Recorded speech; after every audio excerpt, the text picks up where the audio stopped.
किसी का जलवे रंगी तखय्युलात में है, चराग बन के कोई जिंदगी की रात में है। बहुत बुलंद फजा में तेरी पतंग सही, मुझे पता है मगर डोर किसके हाथ में है। पता है ना किसके हाथ में है? अकोट बहुत ज्यादा दूर तो नहीं है ना, यहीं से तो वाली खबर निकल करके आई है कि पतंग कोई और उड़ा रहा है। कौन उड़ा रहा है पता है ना? अरे टुट्टे, हिसाब के कच्चे, जरा देख के बोलना ब्याबा। तुम अभी अभी आए हो, सियासत में तुम्हारे दूध के दांत नहीं निकले।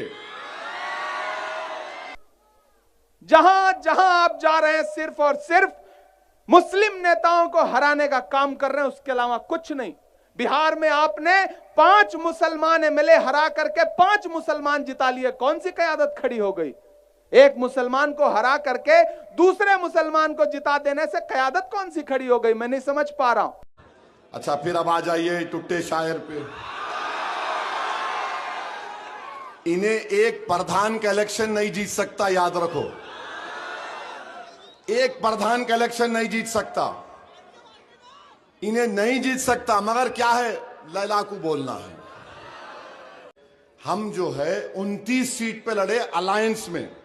हमारे चंद्रशेखर आजाद, रावण आजाद समाज पार्टी और हमारे कुशवाहा साहब यूपी के अलायंस बना के लड़े। कांग्रेस पार्टी कितने सीट पे लड़ी मालूम आपको? 60 में कितने जीते? 6। तो वो 54 सीट पे कौन कामयाब हुए? हम हुए, बीजेपी हुई। तुम 60 पे लड़के 6 जीत रहे, मेरे पे कई को रो रहा रे भाई। तेरे नेता पे जाके रो, उसको पूछो कई को ये हाल हो गया हमारा। अच्छा, हैदराबाद में एक बाई इलेक्शन था, नवीन यादव उम्मीदवार था कांग्रेस का। मंजलिस के 2 कारपोरेटर, मेरा कोई एमएलए नहीं खड़ा करा, तायीद करा, उन्हें 24,000 से जीता। जब क्या था, मैं तुम्हारा दूल्हे भाई था, जब मैं तुम्हारा भाईजान था मैं। हाँ, यही जबान से बोलना पड़ता है इन लोगों को। मगर खैर कोई बात नहीं, कर्जा बराबर हो गया।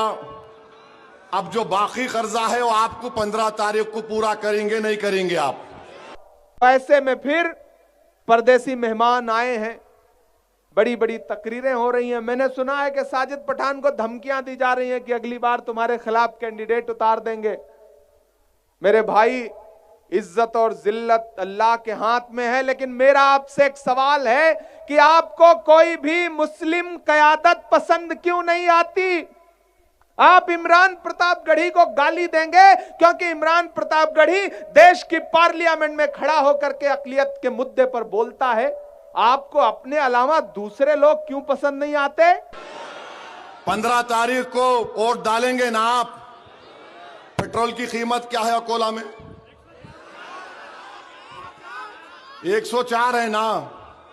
ट्रिपल इंजन की सरकार, ट्रिपल इंजन बोलते हैं नो। गुजरात में 94 रुपीस में है या 104 में है। क्या ट्रिपल इंजन चल रहा बाप?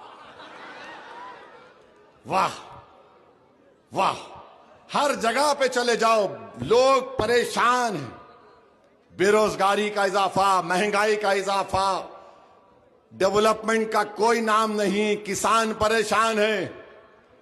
और फिर ये अजीब मामला है, ये तीनों, अजीत पवार, शिंदे और फडणवीस, मुंबई में बैठ के वड़ा पाव खा रहे, मलाई खा रहे मिला के। मेरे हिस्से का ये, तेरे हिस्से का वो, उसका हिस्से का ये, सब खा ले रहे।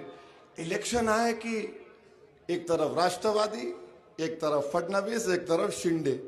इलेक्शन होता है कि हाँ मलाई खाना है, वो आ जाए। क्या मजाक बना रहे महाराष्ट्र की जनता का? मजाक बना रहे महाराष्ट्र की जनता का, बेवकूफ बनाने की कोशिश कर रहे हैं। मैंने सुना है कि मिल्लत के नकीब साहब आके कह रहे थे कि साजिद पठान तो मंदिर के लिए फंड मांग रहे हैं।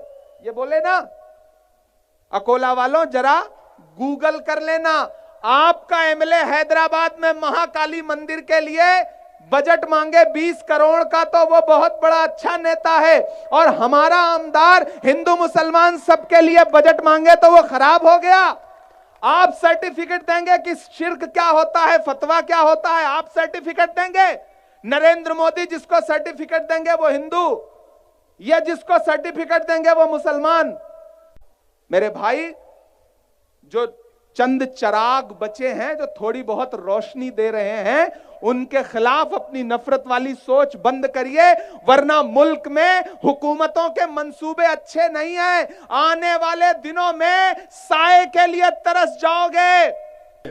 मेरी आप तमाम से अपील है कि अजीत पवार, शिंदे, नरेंद्र मोदी, चंद्रबाबू नायडू, चिराग पासवान, कुमारस्वामी, नीतीश कुमार ने ऐसा कानून बनाया कि कभी भी सरकार मस्जिद, दरगाह, खानखा, कब्रिस्तान को छीन सकती है, कभी भी छीन सकती है। जो मस्जिद, दरगाह 100 साल पुरानी है, प्रोटेक्टेड मॉन्यूमेंट है, वो वक्फ उसका मालिक नहीं है, आसार कदीमा ASI उसका मालिक बन गया। मेरे भाई, सोचो थोड़ी देर के लिए और अपने वोट का सही इस्तेमाल करिए और जवाब दीजिए अपने वोट के जरिए बीजेपी, RSS को कि हम तुम्हारे वक्फ के कानून के खिलाफ पतंग के निशान पर बटन दबाकर वोट दे रहे हैं।